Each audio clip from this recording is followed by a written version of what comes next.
आपने ऐसी खबरें ज़रूर पढ़ी होंगी।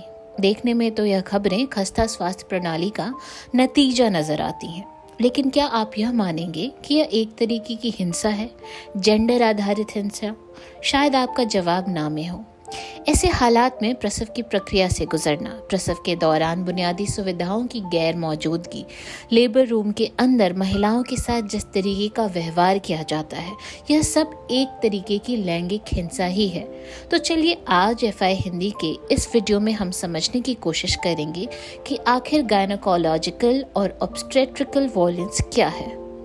साल 2014 में गायनेकोलॉजिकल एंड ऑब्स्टेट्रिक वायलेंस को वर्ल्ड हेल्थ ऑर्गेनाइजेशन ने एक हिंसा के रूप में स्वीकार किया था।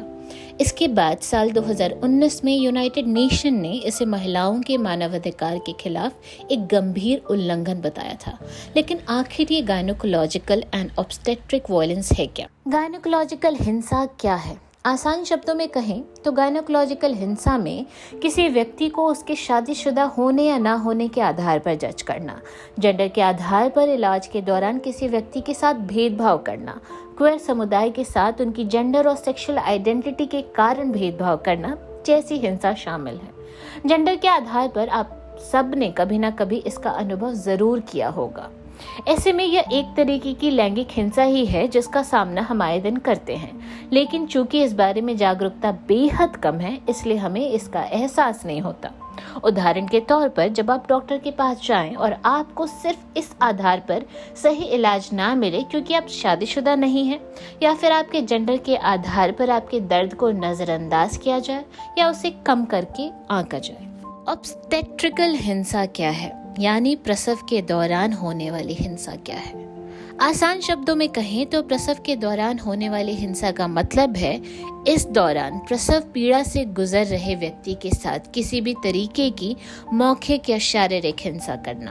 टाइम्स ऑफ इंडिया में छपी एक रिपोर्ट के मुताबिक, जिसमें एक डॉक्टर के हवाले से बताया गया है कि सरकारी अस्पतालों में बच्चे को जन्म देना किसी 3rd डिग्री टॉर्चर से कम नहीं होता।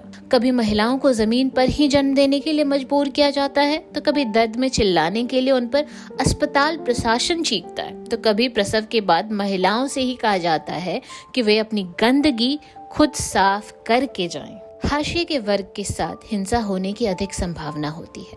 जिन खबरों का जिक्र हमने इस वीडियो की शुरुआत में किया था, वे सिर्फ चंद उदाहरण हैं। आप हाशिए के वर्ग, जेंडर और जाति आदि से आने वाले लोगों जिन्होंने अपने बच्चे को जन्म किसी ऐसी स्थिति में दिया था, उनसे कभी यह पूछकर देखें कि प्रसव के दौरान अस्पताल या वहाँ के लोगों का उनके प्रति व्यवहार कैसा था। तब आपको पता चलेगा कि प्रसव के दौरान होने वाली लैंगिक हिंसा का यह एक कितना क्रूर रूप है।